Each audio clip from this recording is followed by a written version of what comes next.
Hey, what's going on, guys? GoMonkeyKinsey here. Recently I started getting too many questions asking how to run Stockfish in the cloud, say on remote Amazon web server or similar services. It doesn't really matter that much which one in particular. So the idea is to create a business where you kind of selling the paid subscriptions to the users, so the users eventually have an opportunity to run the chess analysis on the remote server, not on their own computer, but on the remote server.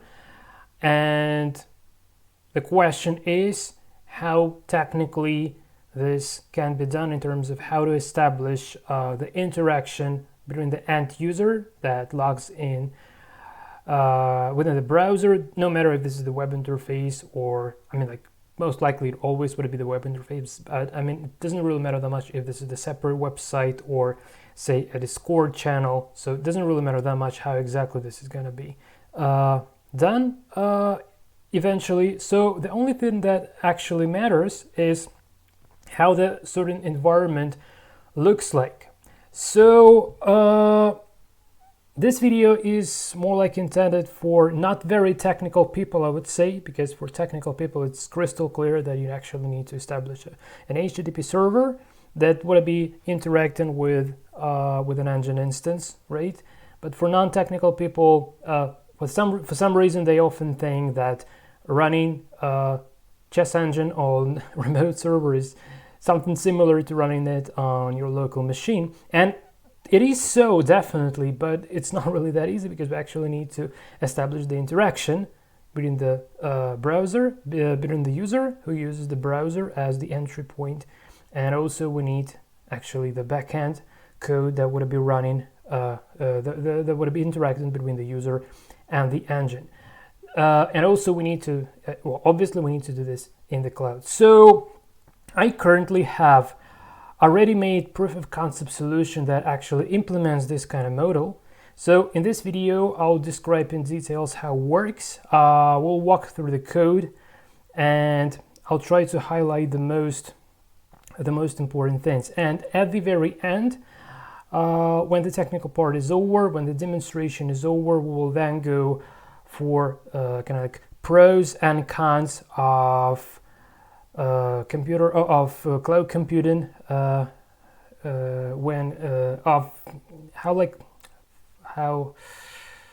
is it worth, so is cloud computing actually worth of trying for the purposes of chess programming or not? Let's say just like that. Okay, guys, so without further ado, first let me just try to demonstrate what I currently have. So for those of you who has been subscribed to this channel for quite a bit of time, you definitely know this sort of an application. So this is my UCI GUI, which is literally a Flask web application that runs at Pythonanywhere.com. And the idea is that the engine, or in this case, we don't use the engine, this is just the book, but if we just go out of the book, the engine will start working and we will eventually get the actual score, which actually comes from the engine. So it's not running in the browser, it's not JavaScript, it's the compiled 64-bit Linux binary executable that runs on the remote server. And by the way, some information that I know from Pythonanywhere.com support team, so their service actually relies on the Amazon web server, on Amazon web servers on its own. So for every Pythonanywhere account, they do create a free instance of Amazon account, right? And well, that's a very complicated system using numerous redirects, and the way how they made this is absolutely tremendous. I'm a little bit aware of how that works because the guys kindly told me that. But I'm not gonna be talking about this here because this goes beyond the scope of this sort of a video, let's say.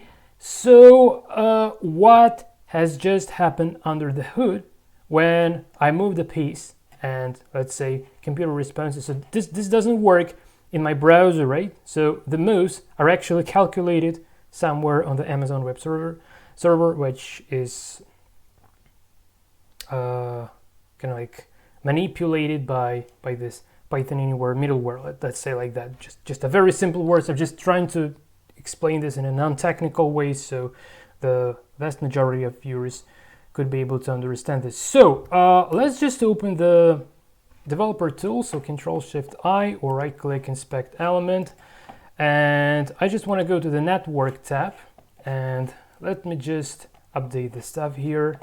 So when I make a move, what happens? This sort of a AJAX call is being made. So literally we have an asynchronous call. So we have so this is the post request. Let me just make this a little bit bigger, like this. So here it is. So we have the post request. This is the response that we have. We have the best move being returned, and we don't have a score because this is the book move. It will get a little bit more clear when we have a look at the backend code of this simple app. Okay, and the most important thing is this sort of a data that is passed to the backend from this. This is the chessboard.js, which is the front end JavaScript library to draw a chessboard, right? And as soon as this sort of a data has been accepted, has been handled by the certain HTTP route, the callback function fires. And let me just. So here is the HTTP route actually responsible for handling this sort of a asynchronous post request, which are invoked every time the drag and drop of the piece occurs. So this is kind of being tracked. So every time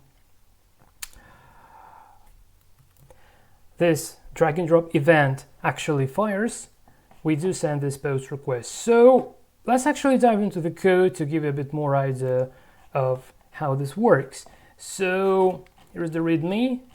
Feel free to have a look. I'll give you a link in the description below the video, so maybe you want to download this and play around locally. This is on the cards as well. So let's go to the source and this major. So the backend part is the single app.py file. So nothing really special here. And we now drop this probe book function, which literally probes the book move. So it's not related to neither chess programming nor web development. So we're not interested in that at the moment. And here is the API for a make move. So every time this sort of a post request occurs, this callback function fires. Just to give it a little bit more idea how exactly this is getting invoked. So if we just have a look at the templates and BBC HTML and scroll down below, here is a bunch of JavaScript.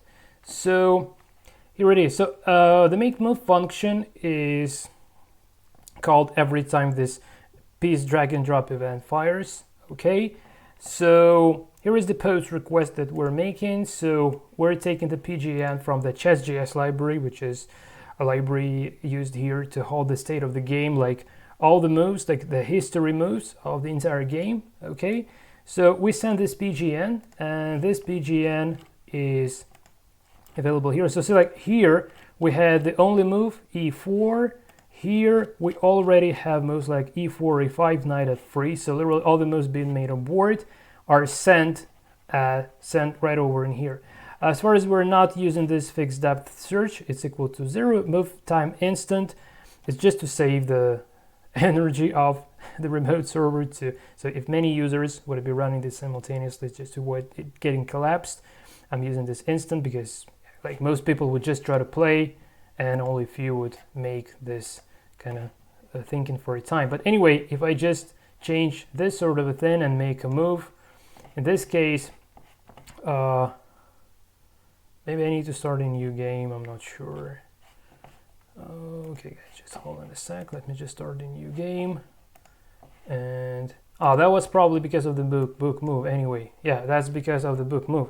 So yeah, sorry guys, just the book move gets instantly. So let's just make a move that definitely goes beyond the scope of the book. Okay, and let's inspect this request. So now we have the move time equals to 1. So if now we switch this to not available and say this to, let's say, 6 splice and make another move, it should be different. Okay, we have now the fixed depth and the move time is equal to 0. So depending on what kind of input we have on our front end, the post request gets formulated respectively. So anyway, so we always have the game notation in PGN format. So we do pass this to later on extract the move line on the back end.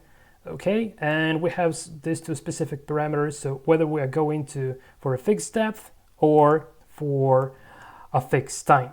Okay, so I hope this is getting clear. Now another little thing, but it's extremely important to understand. So let me just run Stockfish for quite a bit of time here to get you an idea of what I mean. So when the engine gets invoked on the remote server, it runs in the command line mode. So literally like this. It's not seen visually, but it's something that happens under the hood. So here's the initial position, right?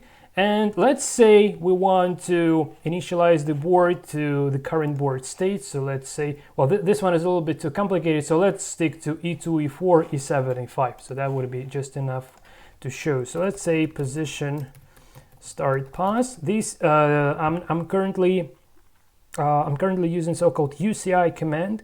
So for those of you who is not aware of what the UCI is, UCI stands for Universal Chess Interface. This is the standard way of how chess engines communicate via standard input and output using the text-based commands. So I do input the text here, and this lets engine know what exactly the user wants from it. So I say position start pause and moves. So start pause initializes this to the starting position. We can use position FEN, then the FEN string to initialize the specific position. And the moves is the set of moves that has been done since the certain position has been initialized. So let's say E2, E4 here, the proper format of moves for the UCI for the UCI protocol. So E2, E4, E7, E5. Enter, and let's have a look at the board. You see, like, we did adjust the board position respectively. So now we have white pawn moved and black pawn moved. And now we can actually, my app is very simple. It allows only fixed depth or fixed time search. So this would be like, I can say go depth 6 and it returns the best move, G1 F3, or we can say go move time, let's say 1 second, and searches for 1 second and returns the move, and the depth might be much greater than. So this is the core idea. Obviously things like blitz time control or infinite analysis, it's all the matter of just kind of different UCI commands being involved. But it's incredibly important to understand that the chess engine that is running on the remote web server, so literally running in the cloud, it actually gets instantiated, and when it gets instantiated, it starts listening to incoming commands in the text form, right? So we need to send this sort of commands to the engine in order to make it start searching. And when the engine has completed the search, it outputs the best move. And then we need to capture this response from the standard output of our engine running on the remote server, right? And we need to parse it to extract the best move, and then to transfer it back, to respond it back to the GUI, to the browser. So this is I've just described the job that the HTTP server is actually doing. So I just wanted to show you this visually, guys, just to give you an idea what's happening, and so it would be a bit more clear when I would be walking through the code. I'm not going to be diving into the technical details, but just a bird's eye view of the principle that is being involved there. So I hope that makes sense. Okay, so we don't need Stockfish anymore here, so I can quit and close my console. And let's drop back to the code. So the core part is this make move function. So we're making this post request. So we're extracting the current game history, specifying the certain parameters for a search. So in this case, this is either fixed time search or fixed depth search. If you want more, you can specify more parameters here and then respectively process them on the backend. That's pretty okay. And here is the callback function. So if the request has been handled successfully, if on the backend, if the engine has been instantiated successfully and did search for a certain amount of time or for a fixed depth and it responds with a move and everything was okay, and that move has been returned from the HTTP route make move, this one, okay. So in that case, this success callback function is called, and we need to update our GUI with the proper response that we have obtained from this certain HTTP route called make move. After the post request we've done asynchronously by JavaScript has been completed. Okay, so I hope it's clear. So now we can say, so load FEN into the current board position state. So we do update the GUI, and we need to extract data.bestMove and data.bestMove. We'll have a look at the data structure being passed from the backend, just to give you more idea like what exactly this is. So it's all like JSON-like type, so I hope that would be clear.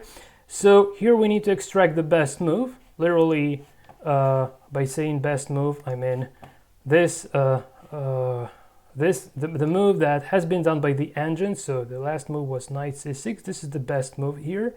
Okay, is it printed somewhere else? Nope. So let's say I make a move, and okay, rook g1. Okay, yeah, just thinking for too long. And we have this knight f6. So here is the best move. Okay, yeah. So okay, so I hope this is clear. So here is the best move. So we do extract our best move here. Okay, then we do update the board position and update the stats. So everything we have here. So all the data that has been taken from the backend, from literally like engine output. So what we can see as what is known as the UCI engine output, like PV, and then the principal variation, let's say like best score, time taken, notes per second. So all the stats are being taken from the engine, right? So from the info part of the engine response.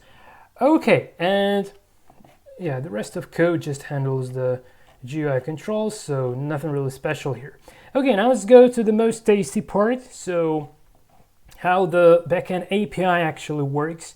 So, well, before anything else, a couple of rows down below doesn't really matter that much. It's not related to this certain engine. I just run my personal stuff there for analytics, just to keep track of how many times my chess software has been requested from the worldwide internet, right? Just a bit of a statistics that I do for free. Okay, like handcrafted one. So this is the Flask web application. So Flask is the web framework. Here is the app instance. Okay, and if this was a development server, we would come into this line like app.run, but this would have run. So if you try to download this and run it locally, this would be so you will get here the program flow will get here, and this would create a development server, the Python development server for you automatically. But Pythonanywhere.com actually uses, I'm not sure, apparently GUnicorn. I might be wrong though. It uses some specific web server for production that is capable with Python and Flask. So all this stuff is done slightly bit different way, but it's not really the case here. So the only route we're interested in is this sort of a make move API. So every time we make a move, then we do make this post request from the JavaScript asynchronously, and it's kind of like a non-blocking model because the request is asynchronous. So we can click the buttons, we can do something, we can close the tab, right? And meanwhile, on the back end, the calculations by the engines are actually made. So let's now walk line by line through this backend code and hope it gets a bit more clear after. So the very first thing we need to do is to extract the FEN string from the HTTP post request body. So you remember that we did actually. So when we make a move, we actually do send this post request. Let's see the source, and here is how the source code looks like. So here is the PGN. We can have a look at it in parts. So this is the PGN. So we need to take this PGN from the post request body. So this is what is done in this sort of a line. So we get the PGN. Then a bit of a logic. So there might be two cases. So we either want to instantiate the engine and start calculations. But if we are within an opening book territory, we don't actually need to instantiate the engine. Instead, we can look up the opening book file and return the move from there. So this is the idea from this sort of a line. So if the probe book returns true, if it returns true, in this case we can return, so score would be like book move, and the best move is what is returned by the probe book. So I have this probe book function being implemented separately, but we're not interested in this because it's not about neither chess programming in particular nor web development. So it's not about running an engine in the cloud. So it's just a trick to. So the idea is very simple. I try to minimize the torturing of the remote engine because it's a free resource, and if many people would start playing simultaneously, it would even lie down the server potentially. So I really want to avoid that sort of a scenario, and this is just a proof of concept free demonstration of how this can work. So I'm trying to minimize this sort of a risk, and that's one of the reasons why I'm actually using opening books. It's not even because just to make engine playing from more reasonable position in the middle game, but rather for performance and safety reasons in terms of not to lie down the server. So I hope that's clear as well.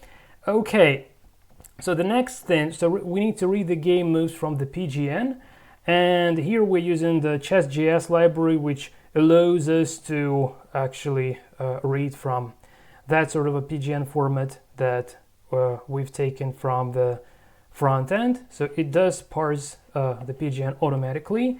Then we create a board instance. So this board instance is created by the by Python chess library. So Python chess is running on the back end. Chessboard.js and chess.js are running on the front end. Python chess is running on the back end. Our back end in Python, okay? Python and Flask.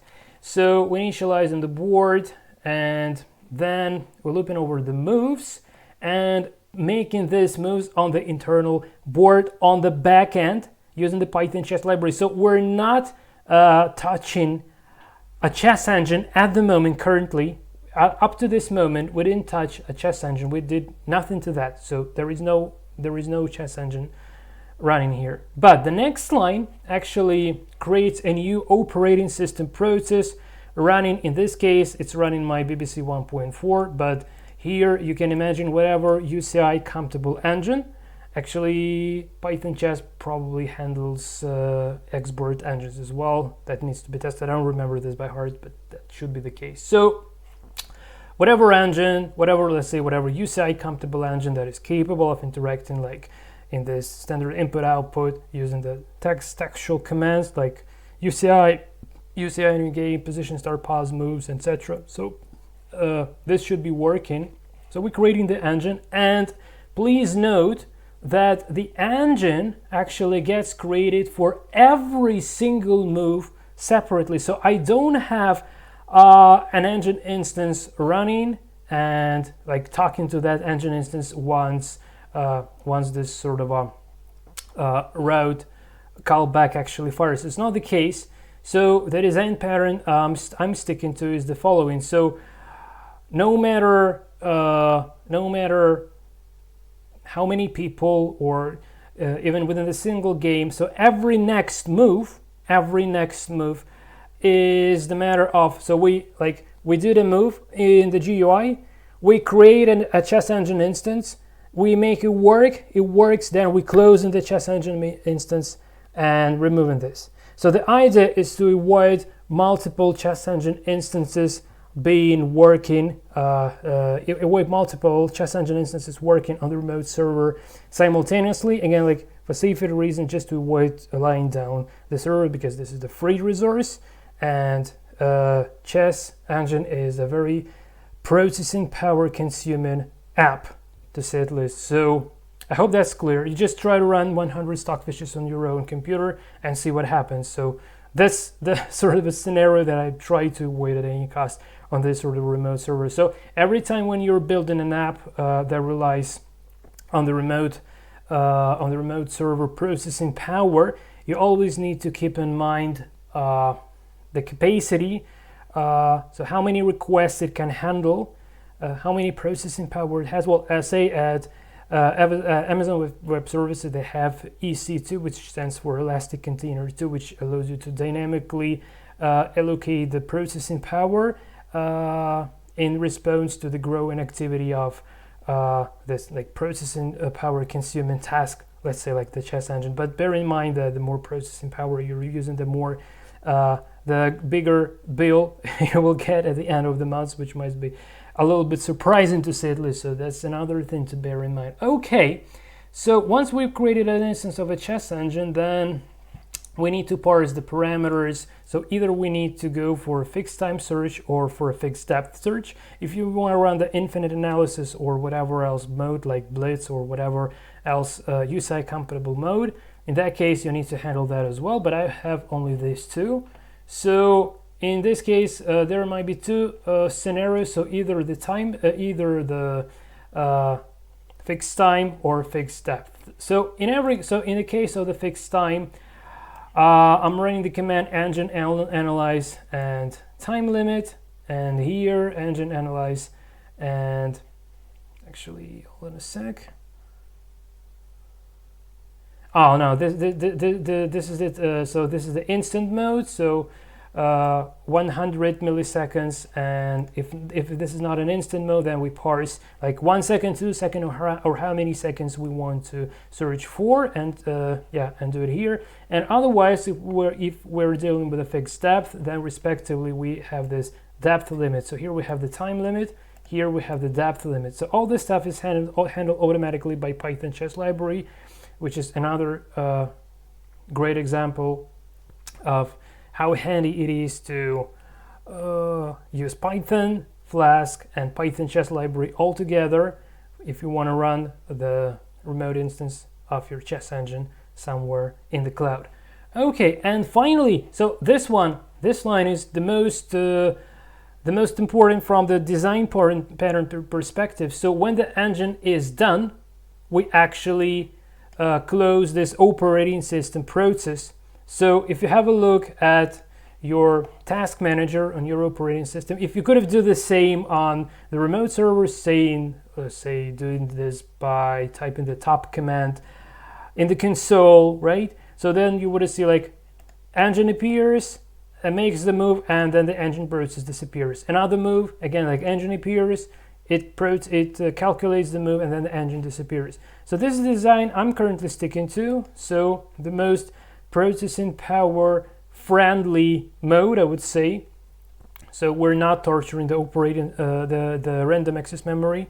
So it's not hovering in the operating in the random access memory. So it's not a pending process. So we just start the process, make it work, and then close the process. It's not the best ever solution in terms of, let's say, I don't know, like handling, like making 100% use of the transposition tables or things like that. So obviously it does have some limitations in terms of the strength of the engine. So if you just run the engine and play it on your home computer without these limitations, it would be stronger in terms of it would be making use of transposition table better and things like that.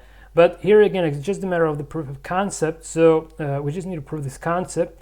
So that's the reason why I actually terminate the engine process every time the job is done. So this is a very important thing. And now there might be two scenarios. So if if engine succeeds, so and this is an exception. So for actually this is the exception for mating scores.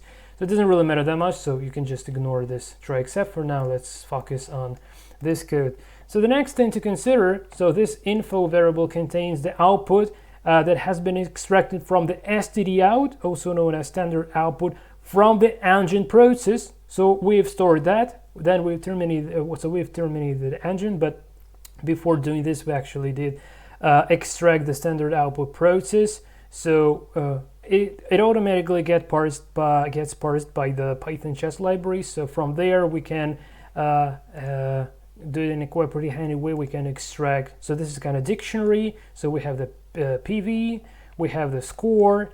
Okay, what else? Node, time, depth. So if you're familiar with the output of the USIHS engine, you definitely know all this sort of keywords here. So that's how the output of the engine looks like. So I've just demonstrated you this with Stockfish. So well, let me go one last time for this, just to make it crystal clear once and forever. So let's say go depth 5. Okay, so here is the point. So we have, let me just make this a bit wider. So well, let's stick to the very first line. Okay, so well no, let's stick to, let's say, to this one. So we have so info, and then we have the PV E2, E4, A7, A6, D2, D4. So PV holds this line. So PV holds this line. So when on the back end, when we say like oh my god, where is that? Yeah, info PV and 0. So this allows us to take the very first move. So this is the entire PV, and this is the first element indexed by 0. So, and this is actually what is known as the best move. So the first move of the principal variation is the best move that then is being returned as a response to the HTTP post request back to the GUI. So I hope that's clear. Now when it comes to this depth, nodes, time, etc., here they are. So we have nodes, we have depth. So depth is 2. Nodes is 43. Optionally, we can use NPS, but not all the engines might be having that sort of a value. So BBC doesn't have that, so it gets calculated in the GUI. But it's not the point. We can always calculate nodes per second if we have the time and the number of nodes, obviously. And this CP stands for centiponds. This means score in in centiponds. Okay, so this is like 100 means like 1 pawn, like 200 it's like 2 pawns. So let's say you've dropped the knight, so it's worth around 3 pawns. So like plus 30 plus 300s means like you're a knight up, so much better. Most likely you would you're gonna win this game. Okay, so score. So here we have the score, the nodes, time, and all the stuff.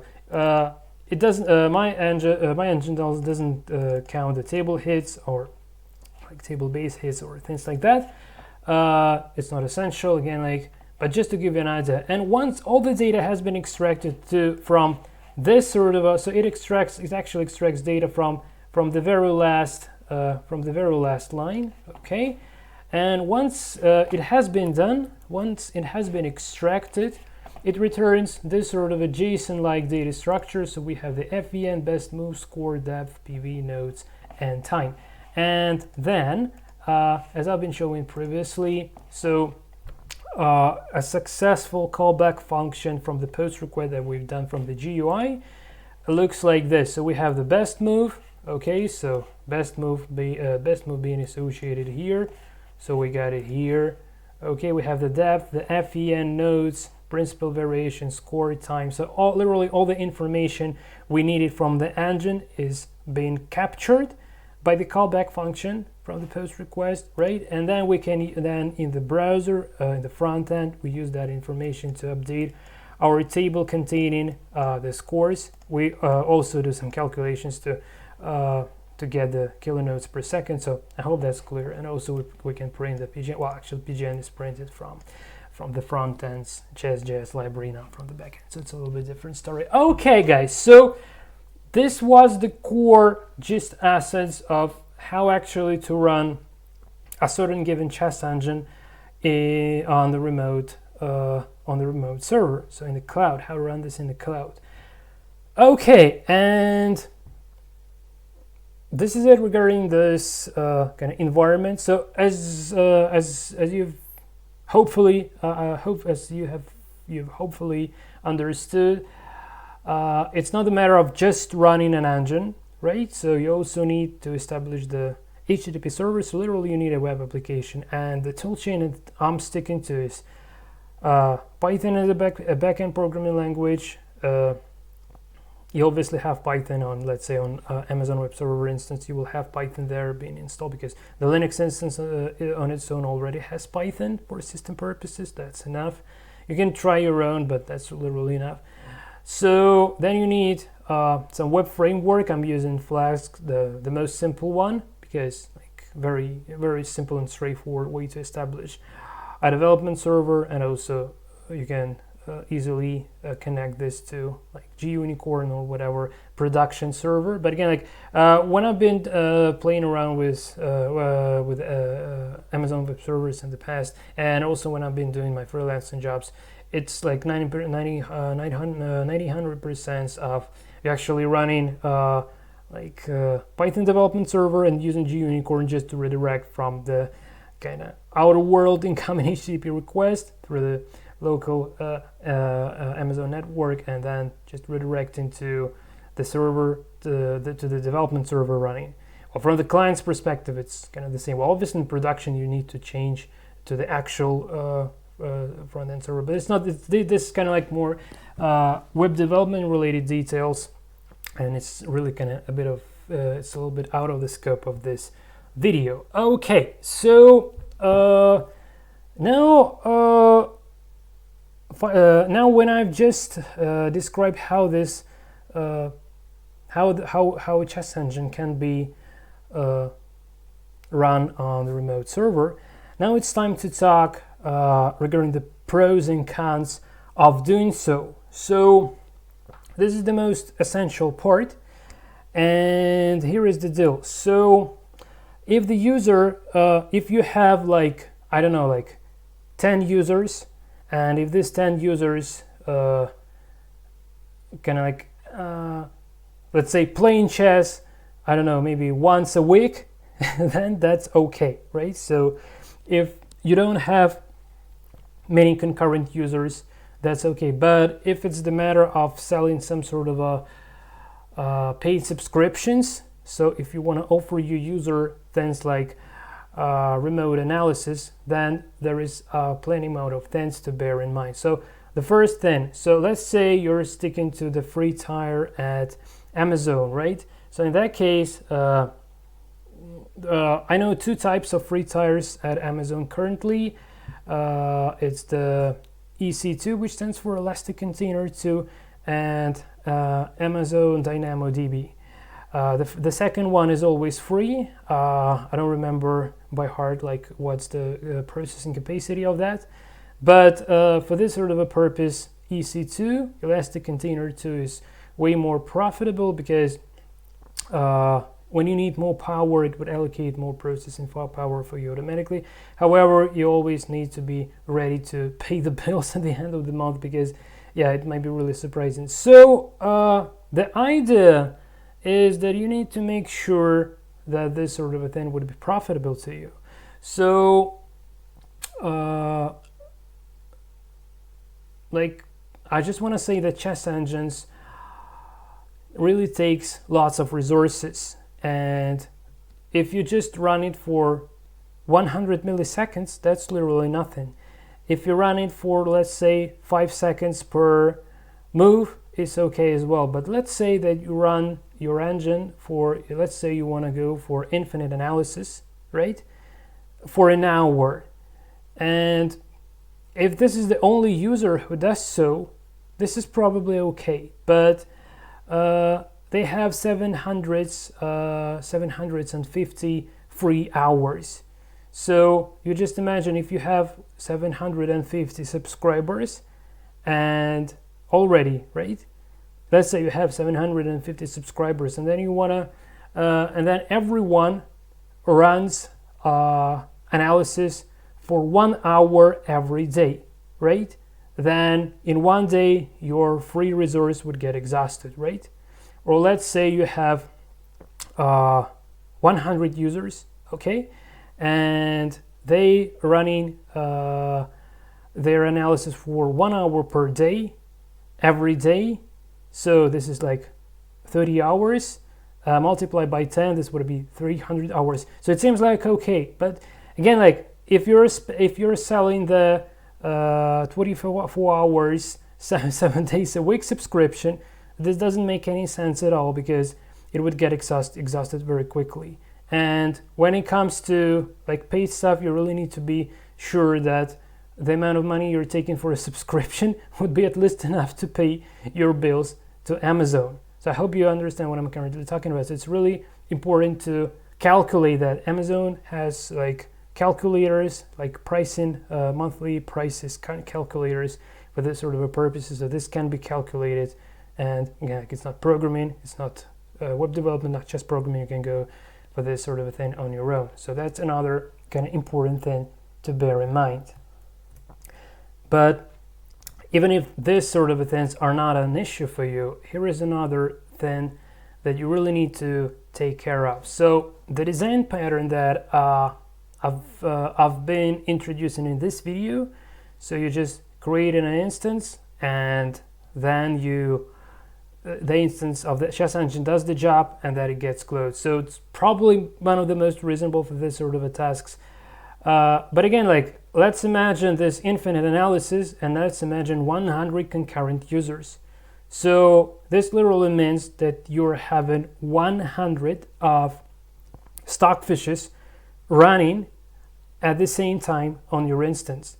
So if this is not the elastic container 2, or if this is some sort of a fixed processing capacity plan, in that case, the more Stockfish processes running, the slower they are. And in that case, if there are really lots of them, it doesn't stops making any sense, because it's just better to your own laptop, your own smartphone would be faster, because you just imagine this 100 Stockfishes running simultaneously. The processor is just gonna burn out, right?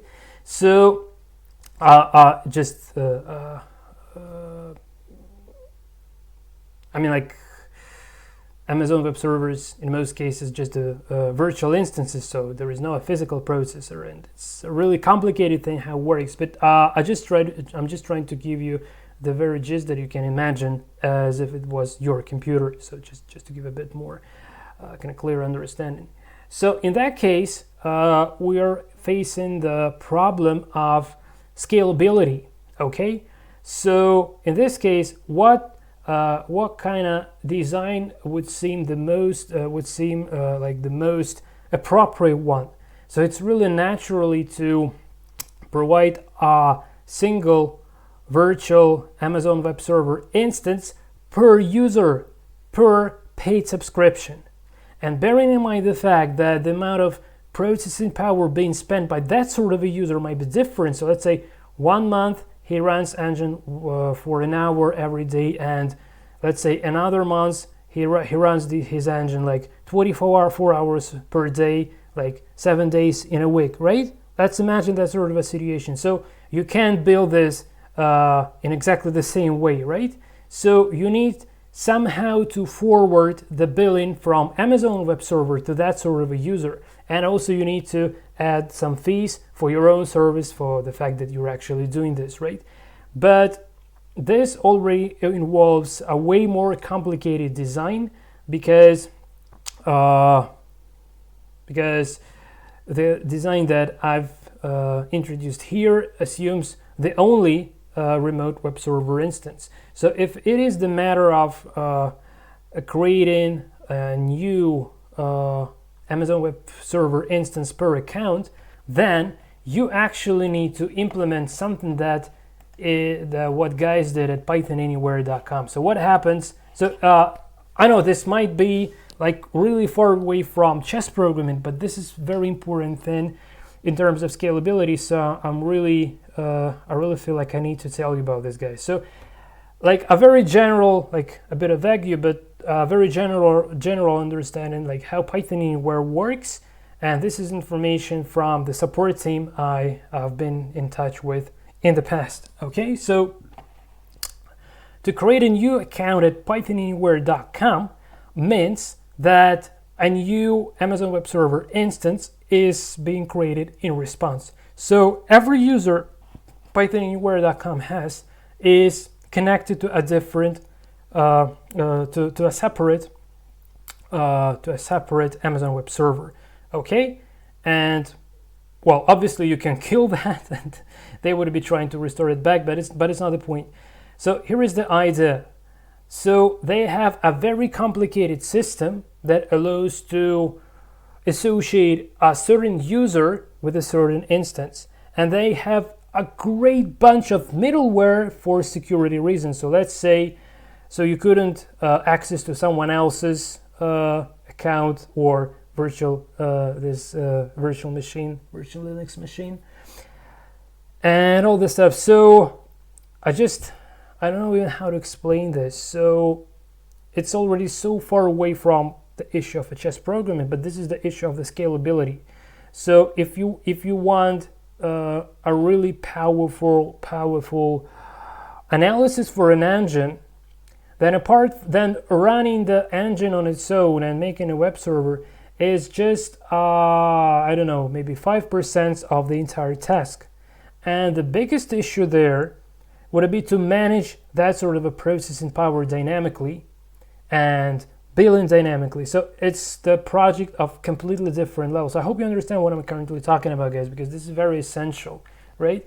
And one last thing that is especially on the cards when it comes not just to allowing the engine to play chess, but when it comes to actually dealing with this sort of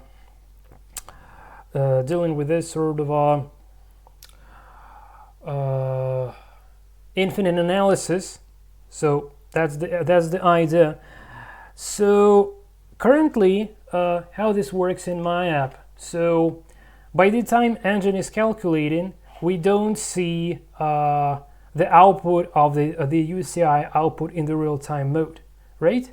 So just to give you an idea of what do I mean by saying that. So yeah, let's run Stockfish one more time.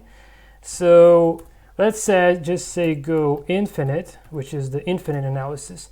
So you see, like, the standard output gets updated all the time, and here we have the current state of the analysis from Stockfish. Okay, so in order to see this sort of analysis somehow in the browser, you will need to implement something that the guys at Pythonanywhere did here. So this is known as the interactive consoles. So let me start a new one. So here is the console, and this is the web-based console, which is connected to the remote Amazon web server. And another thing, that as far as they want to control stuff, they want to control everything, right? So you don't use the head Amazon service, like like things like you don't go beyond the free tier, let's say, or you don't ruin it or whatever. So this is a very limited one. So this is another a level of a sandbox in here, right? And well, if you run the engine, let's say here, so let me just have a look. I tried to run Stockfish at Pythonanywhere.com. Unfortunately, it doesn't work due to the absence of std of standard libraries. So GCC is a bit of outdated here, and there is no feature to install it because Pythonanywhere is intended for web apps, not to compile the C code on the back end. So, but anyway, I can. Oh man, what happened? So I can go to my UCI GUI and I can show you how. CD. I can show you how my engine BBC actually works. So let's go to CD source and okay, and engine, CD engine, and here, yeah, BBC 1.4. So here, if I run BBC 1.4, hopefully. Yeah, it doesn't find any new file, but it's not the case now. Well, most likely. Okay, now it probably won't even work, I believe. So if I just say go position start pause, yeah, it will probably, yeah, the engine actually is alive. Yeah, you see like the output is there, but it won't be searching because, yeah, I just need to run this from slightly different place. Yeah, so if I just say go depth, say 5. Oh, it actually, yeah, the evaluation is malformed, it's just returning 0, hence the principal variation line is absolutely weird. But this would get resolved if I just run the engine from the proper place, so the ANYVA file is being visible. I'm not going to be wasting your time, guys, looking at this. I just wanted to give you an idea. What does it mean to see the in order to see the output of the UCI engine dynamically in the web interface, you need to implement this console-like web-based console. Maybe you don't need this input and output and all this stuff, but the idea is very, very similar. So it might even potentially go beyond the standard HTTP server. So potentially you might need some somewhat additional things to make it work. So just wanted to give an idea. So this is another bone in the throat when it comes to providing these kind of services. So I hope this is clear. Okay, I can now quit from here and just want to exit from the console, and yeah, just to make sure I don't have any more. Okay, so and the very last thing I want to tell you guys. So I don't know how many cloud-based chess services do you know. I don't know any but the actual Stockfish that is available for cloud analysis. But again, like the capacity is really low because yeah, it's just too resourceful for a chess engine. Because the chess engine is a very resource-eating kind of app. So this is the exact reason why when people want to go for this kind of analysis, they actually do this in the front end. So let's say we go to like lichess.org, and then we say go to like where to go, tools, analysis board, yeah. And let's say we try to run this Stockfish. So you've seen this. So Stockfish is running in the local browser, and this is possible due, thankfully, to so-called WebAssembly technology. So you would just look for this, like Stockfish WebAssembly. It should find a GitHub repo containing that. Yeah, here it is. So WebAssembly port. Yeah, Stockfish WASM. So here we have this WebAssembly port of the strong chess engine Stockfish. See it in action. Lichess.org analysis. So yeah, this is where we came from. This is where we have come from. So this is the source code for this sort of a Stockfish. So it runs in the browser. It's not running on the Lichess server. Nope, it runs in the browser. So this is the core. This is the core idea. So all of this all of this like Stockfish analysis in the browser is actually all the Stockfish analysis in the web interface is actually running in the browser, and that's very important. So that's the least evil. Obviously, in this case, well, this WASM Stockfish is not that fast as the one running on the operating system natively. I might be wrong though, but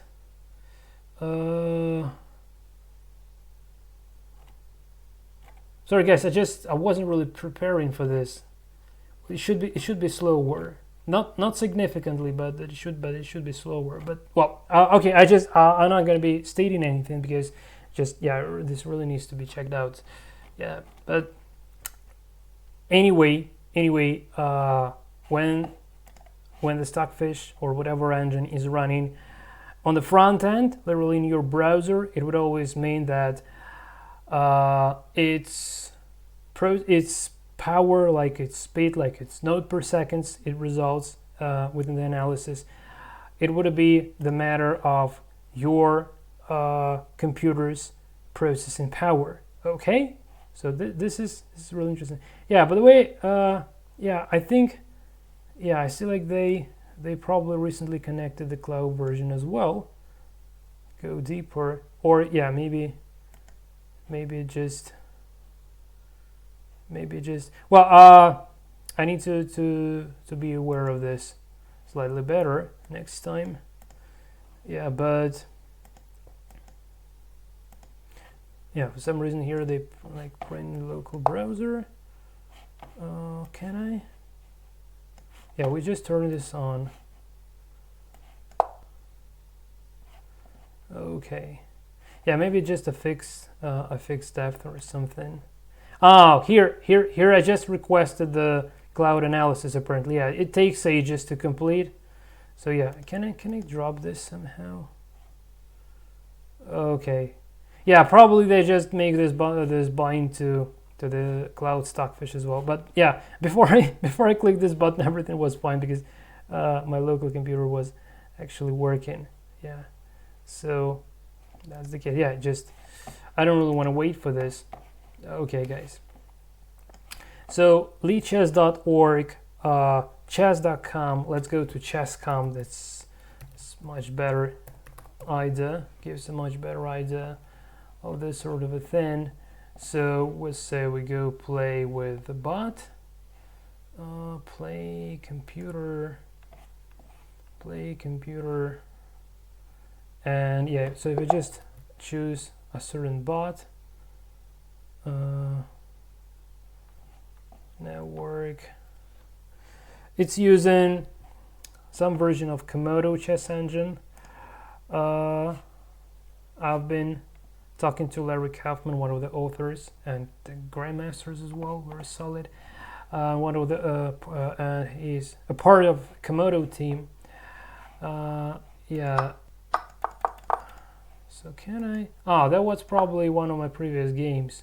So probably it remembers cookies. Yeah. So see like Komodo Lite, and it's running here on my computer. So currently I'm playing versus my own computer, so it's not the remote stuff. Okay, and absolutely the same thing. Well, not that strong, but the idea is similar. So cnc.com, the project I've been working on.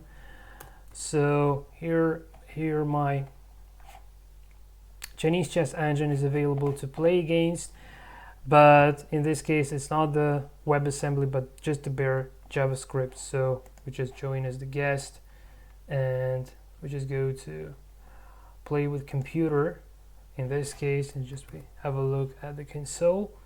Okay, so go to sources. So you select Okun JavaScript CNC engine by Komakikin. This is me. So we can play with the engine here, and this is, and currently it's just a matter of JavaScript running in the browser in order to play chess. So I just wanted to give you an idea, guys, of when it comes to playing versus computer, it's much easier and much more safe to bring this to the user site instead of using the cloud solution, because chess programming is running a chess engine is a very, very time and processing power consuming task, and we really need to bear in mind that and keep in mind all the pros and cons when we actually want to establish this sort of a project in the real world to solve some real world problems. So I hope this kind of information was useful. This is it from my side, guys. Until the next time, and take care.